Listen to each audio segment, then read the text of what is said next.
بسم اللہ الرحمن الرحیم۔ آج جو سبق ہم پڑھنے جا رہے ہیں وہ حروف لین کے بارے میں ہے۔ حروف حرف کی جمع ہے اور لین کا مطلب ہوتا ہے نرم کرنا، نرمی سے ادا کرنا۔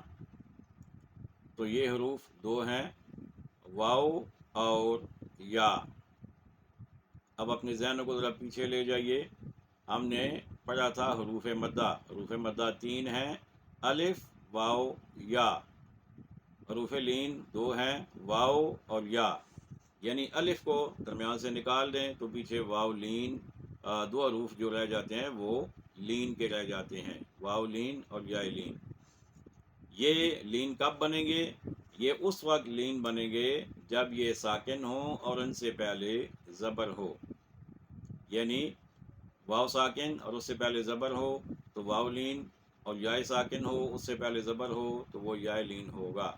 اب واو لین کی مثالیں سمجھ لیجئے۔ او، بو، تو، سو، جو۔ اب یا لین کی مثالیں سمجھ لیجئے۔ ای، بئی، دئی، جئی، شئی۔ حروف لین کی مقدار 1.5 حرکت ہوتی ہے۔ حروف مدہ کی مقدار آپ کو بتائی تھی 2 حرکات، جبکہ حروف لین کی مقدار 1.5 حرکت ہے۔ یعنی عام جو سنگل زبر زیر ہوتی ہے اس سے زیادہ ہے اور الف مدہ سے تھوڑی سی کم ہے۔